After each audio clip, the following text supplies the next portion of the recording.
Hello everyone, जैसा कि आपको पता है कि आपको इस चैनल पर सारे असाइनमेंट्स मिलते हैं including notes and also important questions of each and every subject. तो इस वक्त हम बात करेंगे इस वीडियो में फैमिली केयर प्लान के बारे में। सो फैमिली केयर प्लान जिस तरीके से नर्सिंग केयर प्लान NCP बनाना होता है आपको क्लिनिकल सेटिंग में पेशेंट के ऊपर, पेशेंट के प्रायोरिटी के बेसिस पे, उसी तरीके से आपको फैमिली केयर प्लान बनाना होता है कम्युनिटी पोस्टिंग में in your community health nursing. ठीक है, तो ये second year and fourth year की एक बेसिक रिक्वायरमेंट होती है। ये असाइनमेंट आपको बनाना होता है, क्योंकि आपने एक फैमिली सेलेक्ट की और वहाँ पर कुछ लोगों की उस फैमिली के जो भी मेंबर्स हैं, उन मेंबर्स की जो भी हेल्थ नीड्स हैं, उन नीड्स के लिए आपने जो भी केयर प्रोवाइड की, उस केयर को लेके फैमिली केयर प्लान बनाना होता है। ठीक है, तो हम इस वीडियो में बात करेंगे कि इस फैमिली केयर प्लान को बनाने का क्या बेसिक सा फॉर्मेट है और किस तरीके से हम किसी भी फैमिली को चूज़ करके बड़ी ही आसानी से फैमिली केयर प्लान बना सकते। तो सबसे पहले आइडेंटिफिकेशन डेटा के अंदर हाउस नंबर आएगा। जो भी आप हाउस सेलेक्ट कर रहे हो, हाउस नंबर होगा उसका। Name of the informer means जो भी इंफॉर्मेशन आपको जो भी पर्सन उस फैमिली का जो आपको इन्फॉर्मेशन प्रोवाइड करेगा उसका नाम। ठीक है, देन उसकी एज, उसका sex, head of the family का नेम, जो भी फैमिली का मुखिया है उसका, and then address, then type of family, वो फैमिली किस तरीके, न्यूक्लियर है, जॉइंट है, किस तरीके की है। ठीक है, फैमिली का साइज़ कैसा है, तो मेंबर्स लिखोगे आप। क्या रिलीजन फॉलो करते हैं, कास्ट क्या है उनकी, educational status and occupation status. After that after that income of the family. ठीक है, तो उनका सोशो इकोनॉमिक स्टेटस जानने के लिए इनकम, फैमिली क्या मदर टंग है। देन स्टूडेंट डेटा मीन्स आप एज ए स्टूडेंट, आपका डेटा। तो यहाँ पे स्टूडेंट नेम हो गया Jyoti, course BSc nursing, class second year, date of care started, कब स्टार्ट किया, end date of care ended, कब आपने ये एंड किया केयर, उसका date. After that family composition. तो फैमिली कंपोजिशन में आएंगे फैमिली के मेंबर्स की details, means name of family member हो गया। फैमिली मेंबर्स जैसे यहाँ पे हैं कालू राम, कृष्णाबाई, शिवा अहिरबार, हीरा अहिरबार, गोलू, जितेंद्र एंड खुशी। ये 7 लोग हैं घर में। इनकी एज, सेक्स, इनका रिलेशनशिप क्या है with the head of family. जैसे कि कालू राम और यहाँ पे हेड हैं, तो कृष्णाबाई उनकी वाइफ हो गई, शिवा उनके सन हो गए। तो ये relationship with the head of the family, क्या रिलेशनशिप कैरी कर रहे हैं। ठीक है, देन एजुकेशन स्टेटस, कौन कितना पढ़ा है, ऑक्यूपेशन क्या कर रहे हैं, and health status A+D means ये अलाइव हैं। ठीक है, +D यानी कि डिजीज्ड हैं। डिजीज मतलब इनमें कुछ प्रॉब्लम है, कुछ है, हेल्थ इशू है। ठीक है, तो सोशियो इकोनॉमिक स्टेटस के अंदर Hira Ahirbar, Mrs Hira Ahirbar is a housewife. ठीक है, हाउस वाइफ हैं, उनके हस्बैंड क्या है, प्राइवेट जॉब वर्कर हैं, and her father in law is a labour. ठीक है, फैमिली की मंथली पर इनकम 8,000 है। इसका मतलब आप समझ सकते हो कि ये लो सोशो इकोनॉमिक स्टेटस से बिलोंग करते हैं। फैमिली ट्री में तो आपको पता ही होगा ये कीज हैं, male, female, informer, and informer यहाँ पे डिजीज्ड है, इसलिए हमने इसको बॉक्स को इस तरीके से लाइन किया हुआ है। ठीक है, पास्ट मेडिकल हिस्ट्री जानेंगे। तो past medical history, Hira Ahirbar कौन थी, Hira Ahirbar daughter in law थी। ओके, तो यहाँ पे पास्ट मेडिकल हिस्ट्री में जो Mrs Hira Ahirbar states that she doesn't have any past medical history, but Mrs Krishnabai is having asthma from past 1 year, and Mrs Shiva had inguinal hernia. So Hira Ahirbar यहाँ पे information दे रही हैं कि कृष्णाबाई को अस्थमा है पास्ट 1 ईयर से, और शिवा को इंग्वाइनल हर्निया रह चुका है। पास्ट सर्जिकल हिस्ट्री में हीराबाई का सीजरियन सेक्शन हुआ है and to deliver a girl, और शिवा का क्योंकि हर्निया था तो उसकी हर्नियोप्लास्टी हुई है इन 2016। After that present history of illness. तो प्रेजेंटली किसको क्या प्रॉब्लम है वो इसमें लिखेंगे। तो हीरा ने बताया that all the family members, अभी सारे के सारे फैमिली मेम्बर्स को कोल्ड एंड कफ है, एंड खुशी जो है उसको टाइफॉइड भी है, डायरिया भी है पिछले 1 हफ्ते से। ठीक है, ये हो गया आपका प्रेजेंट कंप्लेंट्स। अब आता है हाउसिंग पैटर्न। हाउसिंग पैटर्न में जो भी उनका घर का फ्लोर मैप है, जिस तरीके से आप सिंपल तरीके से, जैसे कि क्या कहाँ कौन से कमरे पड़ते हैं, कहाँ वरांडा पड़ता है, कहाँ किचन पड़ता है, वो सिंपल सा एक नॉलेज देने के लिए वो हो गया floor map. After that housing and environmental condition. ठीक है, हाउसिंग एंड इन्वायरमेंटल कंडीशन में हम देखेंगे कि टाइप ऑफ हाउस, किस तरह का घर है।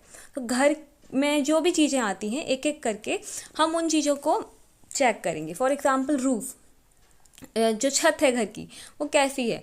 तो यहाँ पे ऑप्शंस हैं, जिस तरह की छत है उस तरह की आप टिक कर सकते हो। जैसे कि यहाँ पे टाइल्स वाली है, टेरेस है या अदर में है, 30 है, थर्स्ट है। फ्लोर में मड का फ्लोर है, मिट्टी का जो बनाते हैं ना घर गांव में, टाइल्ड है, सीमेंटेड है या अदर है। वॉल किस तरह की है, वॉल में मिट्टी है, ब्रिक ईंटों से बना है, सीमेंट से बना है या किसी और चीज़ से। हाउसिंग पैटर्न कैसा है, पक्का है, सेमी पक्का है, कच्चा है। पोजीशन कैसा है, मतलब वो घर किसका है, ओन हाउस है या रेंट पे रहते हैं या लीज पे रहते हैं। एरिया कितना, कैसा एरिया है घर का, एडिक्वेट है या इनएडिक्वेट है। वेंटिलेशन नेचुरल है या आर्टिफिशियल है। नंबर ऑफ रूम्स कितने हैं, डोर्स एंड विंडोज एडिक्वेट हैं या नहीं है। इलेक्ट्रिसिटी आती है कि नहीं आती है। मोड ऑफ लाइटिंग, किस तरीके से लाइट यूज़ करते हैं, ऑयल लैम्प का, केरोसिन का, इलेक्ट्रिक बल्ब का, किस तरीके से। वाटर सप्लाई एडिक्वेट है या इनएडिक्वेट है। मोड ऑफ वाटर सप्लाई, कहाँ से आ रहा है पानी, वेल से, पब्लिक टैप से, हैंडपम्प से, कहाँ से। लैट्रीन्स वगैरह, लैट्रीन्स सर्विसेज अवेलेबल है या नहीं है, अगर है तो वाटर सील है या ओपन फील्ड में आना पड़ता है। ड्रेन है, अगर नाला है घर के आसपास तो ओपन है, क्लोज है ही नहीं। स्ट्रीट लाइट है या नहीं, स्ट्रीट के रोड की कंडीशन कैसी है, सीमेंट्स है, टार है, मड है, अदर्स है। टाइप ऑफ फ्यूल कैसा यूज़ होता है, वहाँ फायरवुड यूज़ होता है, गैस यूज़ करते हैं, केरोसिन यूज़ करते हैं, क्या। Then open space around the house, घर के आसपास जगह है या नहीं। देन गार्डन है या नहीं, वाटर इकट्ठा हो जाता है, पानी इकट्ठा हो जाता है आसपास या नहीं। डिस्पोजेबल ऑफ वेस्ट, वेस्ट का डिस्पोज कैसे करते हैं, तो ओपन स्पेस में करते हैं, मैन्योर पिट करके करते हैं, जला देते हैं या फिर स्ट्रीट में फेंक देते हैं या सेपरेटली, सो वो बताना है। Then livestock and poultry, अगर अवेलेबल है तो, नहीं है तो। अगर अवेलेबल है तो सेपरेटली रखते हैं, अटैच है या मिक्स है वो। हेल्थ केयर फैसिलिटीज़ कैसी हैं, हेल्थ केयर फैसिलिटीज़ की अगर बात की जाए तो पीएचसी अवेलेबल है या एससी अवेलेबल, सब सेंटर्स हैं, प्राइवेट डॉक्टर्स के पास जाते हैं या अदर्स, क्या सर्विसेज अवेलेबल हैं। Medical aid available in the street में डॉक्टर है या नहीं है, कोई वैद्य है या कुछ अदर है तो वो। प्लेग्राउंड है स्ट्रीट में या नहीं। सोशल इंस्टीट्यूशंस जैसे market, post office, police station, ये सब आसपास हैं या नहीं। एजुकेशनल इंस्टीट्यूशंस आसपास जैसे primary school, secondary school, college, ये सब आसपास है या नहीं, है तो क्या है। रिलीजियस इंस्टीट्यूशंस जैसे टेम्पल, चर्च, मॉस्क्यू, अदर, इसमें से क्या है। प्रेजेंस ऑफ रोडेंट्स आसपास हैं या नहीं। स्ट्रे डॉग्स, गली में घूमने वाले कुत्ते तो नहीं हैं या नहीं, ठीक है। Presence of domestic animals, yes और no. And presence of insects, yes और नो। तो ये हो गया आपका हाउसिंग एंड इन्वायरमेंटल कंडीशंस। अब इकोनॉमिकल स्टेटस देखेंगे।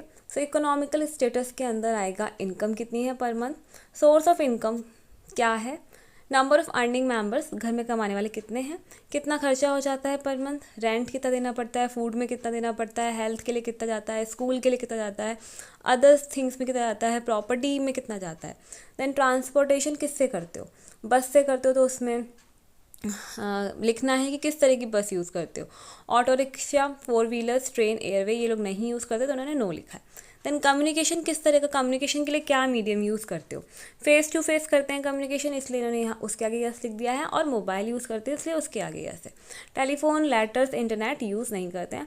पर्सनल हॉबीज़ में recreational activities, no recreational activity, wow strange. Then nutritional status of family का न्यूट्रिशनल स्टेटस में डाइटरी पैटर्न में वो वेज हैं, नॉन वेज हैं या ओ वेजिटेरियन मीन्स एगिटेरियंस हैं।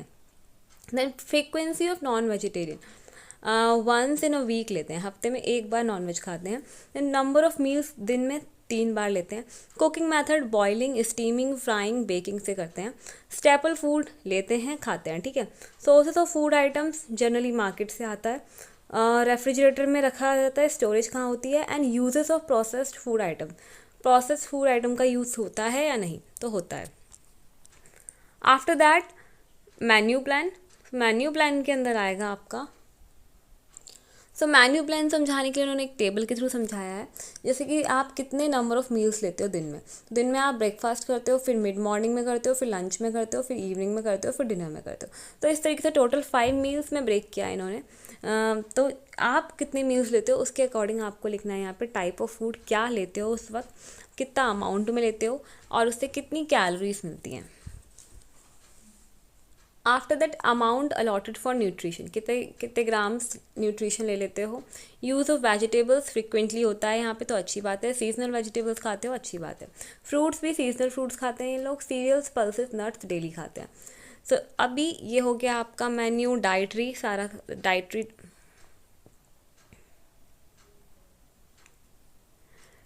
तो ये हो गया सारा nutritional status of family. After that beneficiary data. So beneficiary data में नेम ऑफ बेनिफिशियरी, किसको आप हेल्थ एजुकेशन देने वाले हो, देन उनका एज, देन उनका सेक्स। तो यहाँ पे मिसेस हीरा अहिरवार को देंगे और वो 27 ईयर्स की हैं। After that plan for home visit.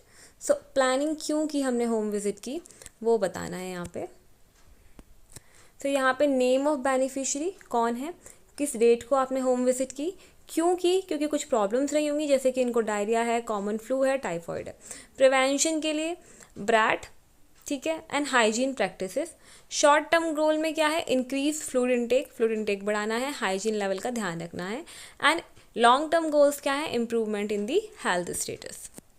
सो यहाँ पे BRAT is nothing but a diet, a special kind of diet, जिसमें B stands for banana, R से राइस होता है, A से एप्पल एंड T से टोस्ट। तो ये एक तरीके की स्पेशल डाइट है जो कि इस अपसेट स्टमक में काफ़ी इफेक्टिव तरीके से हेल्प करती है, right. After that physical examination आ जाएगा, जैसे हम नर्सिंग केयर प्लान में बनाते हैं उसी तरीके से फिजिकल एग्जामिनेशन की सारी इंपॉर्टेंट हेडिंग्स, जैसे जनरल अपीयरेंस में आप देखोगे नरिशमेंट, बॉडी बिल्ड कैसा है, health and activity. So body weight appropriate है इनका हाइट के अकॉर्डिंग, ठीक। सो बॉडी बिल्ड, हेल्थ कैसी है, अनहेल्दी है, सीजनल फ्लू है एंड कफिंग है। Activity having fatigue and weakness, mental status conscious oriented है to place time and date. Looks neat है, वेल ग्रूम्ड है।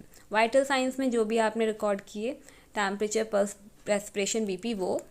एंड देन एंथ्रोपोमेट्रिक मेजरमेंट्स, जिसके अंदर हाइट आएगी, वेट आएगा, chest circumference, mid arm circumference, body BMI।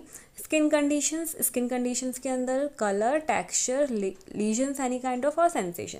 Then head and face में हम क्या देखेंगे, स्कैल्प कैसा है, स्कैल्प पे किसी तरह का लीजन, किसी तरह की डैंड्रफ, ये सब अवेलेबल तो नहीं है। Face, colour of hair. Eyes में आईब्रोज देखेंगे, सिमेट्री हो जाएगी आईब्रोज की, eyelashes, eyelids, eyeballs, conjunctiva, lenses, vision. Nose में external nose, nostrils, nasal septum deviation तो नहीं है। साइनसिस में किसी तरह का इन्फेक्शन, इन्फ्लामेशन तो नहीं चल रहा है, ठीक है। ईयर्स में external ear, tympanic membrane, hearing acuity. And then mouth में lips, odour, teeth, tongue and speech में कोई डिफेक्ट तो नहीं है। ये सारा देख लिया। आफ्टर दैट नेक में thyroid gland and lymph node enlargement check करेंगे थ्रू इंस्पेक्शन एंड पाल्पेशन। तो यहाँ पे किसी भी तरह की सिग्निफिकेंट फाइंडिंग नहीं मिली है, इसलिए सब में नो लिखा हुआ है, ठीक है। देन चेस्ट में इंस्पेक्शन, पाल्पेशन, परकशन, ऑस्कल्टेशन किया, तो यहाँ पे भी कुछ भी ऐसा कुछ स्पेशल नहीं मिला है। देन एब्डोमेन में भी इंस्पेक्शन, पाल्पेशन, ऑस्कल्टेशन, परकशन किया, तो सब कुछ ठीक है, no lesion, no herniation, normal finding, high pitched, gurgling, peristaltic movements present. Genitalia client ने रिफ्यूज़ कर दिया, क्लाइंट को नहीं कराना है एग्जामिनेशन, ठीक है। बैक में वर्टिबल कॉलम, इंप्रेशंस देखेंगे, तो नो एबनॉर्मल पॉस्चरिंग, किसी भी तरह की पॉस्चरिंग एबनॉर्मलिटी नहीं है। For example scoliosis, lordosis, kyphosis, ऐसा कुछ भी नहीं है। एक्सट्रीमिटीज़ चेक करेंगे, so if any illness specify करेंगे। तो यहाँ पे इनको कफिंग एंड कॉमन कोल्ड है, तो वो स्पेसिफाई कर दिया है। After that list of nursing diagnosis, तो नर्सिंग डायग्नोसिस की लिस्ट आ जाएगी जो प्रायोरिटी वाइज। सबसे पहले डेफिशिएंट फ्लूइड वॉल्यूम हो रखा है, क्यों, क्योंकि उन्हें डायरिया हो रखा है, तो डायरिया की वजह से लॉस ऑफ फ्लूइड हुआ है और लॉस ऑफ फ्लूइड की वजह से वो फ्लूइड वॉल्यूम की डेफिशिएंसी हो गई है। Then impaired parenting due to the related to issues of control of family and child health. Then disturbed thought process related to inadequate intake and health issues. After that जो भी nursing diagnosis हैं उसके हम care plan बनाएंगे as usual, जैसा कि हम लोगों को आता ही होगा। सबसे पहले असेसमेंट, डायग्नोसिस, देन गोल्स क्या सेट किए आपने, उनके लिए क्या इंटरवेंशंस लिए, इंटरवेंशंस को इम्प्लीमेंट कर दिया, उनका रैशनल है, एंड देन इवैल्यूएशन। तो यहाँ पे सब्जेक्टिव डेटा लेंगे and then objective data. Subjective data जो पेशेंट आपको बताएगा, ठीक है, ऑब्जेक्टिव डेटा जो आप ऑब्जर्व करोगे। तो पेशेंट के वर्बलाइजेशन से पता चला है इनअप्रोप्रिएट इन्फॉर्मेशन है उसको बीमारी को लेके। एंड ऑब्जेक्टिव डेटा में lack of knowledge about the diarrhoea आपने ऑब्जर्व किया। सो नर्सिंग डायग्नोसिस यहाँ पे deficient fluid volume related to some loss of fluid electrolyte manifested by diarrhoea.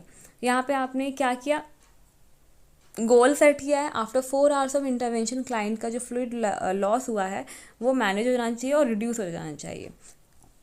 Intervention इसके लिए क्या क्या लिए, असेस वाइटल साइंस असेस किए, फिजिकल साइंस असेस किए, फ्लूइड लॉस के, इनक्रेज किया फ्लूइड इनटेक को, मेंटेन किया बेड रेस्ट। इसी तरीके से इम्प्लीमेंट कर दिया रैशनली। एंड देखिए एवेल्यूएशन में लिखना होता है कि आपको क्या मिला। तो क्लाइंट इंक्रीज किया है उसने fluid intake up to 2 litre या 2.5 लीटर पर डे इनटेक उसका इंक्रीज हुआ है, that's good. After that next आपका डायग्नोसिस हो जाएगा। तो नेक्स्ट डायग्नोसिस क्या था, इम्पेयर्ड पेरेंटिंग। तो उसके ऊपर बनाना है, सब्जेक्टिव डेटा हो जाएगा, ऑब्जेक्टिव डेटा हो जाएगा। एंड उसके बाद उसके लिए जो भी इंटरवेंशंस लिए, रैशनली, इम्प्लीमेंटेशन, इवैल्यूएशन, ठीक है। After that health education, most important health education. तो यहाँ पे डायरिया से रिलेटेड, कॉमन कोल्ड एंड कफ पूरी फैमिली को हो रहा है तो उससे रिलेटेड, डायरिया से रिलेटेड, ठीक है। सबसे पहले स्नीज करते वक्त कवर करना है माउथ को, हैंड वॉशिंग जरूरी है बिफोर एंड आफ्टर वर्क, ठीक है। वेल प्रिपेयर फूड होना चाहिए, वॉश करना है किसी भी रॉ फ्रूट को प्रॉपरली तभी खाना है, ORS लेना है, मिल्क को बॉयल करके पीना है, बॉटल फॉर 5 to 7, अगर बॉटल से पी रहे हो तो बॉटल को भी बॉयल करना है फॉर 5 to 7 मिनट्स, ठीक है। नर्सेस रिपोर्ट में आ जाएगा डेट, ठीक है, किस डेट पे आपने health education the, name of beneficiary, किसको मिली, किसको एडवांटेज मिला इस चीज़ का, एज, सेक्स, प्रॉब्लम्स क्या थी उनको, कौन सा प्रोसीजर किया आपने, उनके वाइटल साइंस चेक किए, उनका वेट चेक किया, डेली इनटेक चेक किया, रिमार्क्स, उनका आपने रिमार्क्स में जो भी वेट आया, जो भी BP आया, and then signature of student, ठीक है। उसके बाद आएगा कॉन्क्लूजन, और कॉन्क्लूजन के साथ ही असाइनमेंट यहाँ पे ख़त्म हो जाता है। ये था आपका फैमिली केयर प्लान। सो इस तरीके से ये फैमिली केयर प्लान यहाँ पे एंड होता है, और इसको आप A4 पे भी बना सकते हो, और अगर आपके ट्यूटर्स ने, आपके कॉलेज ने किसी तरह की मैनुअल रिकमेंड की है तो उसमें बना सकते हो, जैसा कि यहाँ पे आप देख सकते हो कि ये मैनुअल के अंदर है, तो काफ़ी इजी पड़ जाता है, ऑलरेडी हेडिंग्स दे रखी हो तो बस टिक टिक लगाना होता है। तो इस तरीके के और असाइनमेंट्स के लिए आप हमारे चैनल को सब्सक्राइब कर सकते हो, और इसके अलावा डिस्क्रिप्शन बॉक्स में लिंक्स अवेलेबल हैं, उन लिंक्स के थ्रू आप हमारे टेलीग्राम ग्रुप्स को ज्वाइन कर सकते हो, जहाँ पर आपको सारे नोट्स मिलेंगे, सारे PDFs मिलेंगे, और हर एक इम्पॉर्टेंट मटेरियल मिलेगा जो कि आपको स्टार्टिंग से 1st ईयर से 4th ईयर तक हेल्प करेगा, इवन MSc एंड आपके एंट्रेंस एग्जाम्स में भी हेल्प करेगा। और इसके अलावा इस चैनल पर आपको टाइम पर हम लोग क्वेश्चंस, नोट्स, सारी चीज़ें प्रोवाइड कराते रहते हैं। So stay connected with us, thank you and have a good day.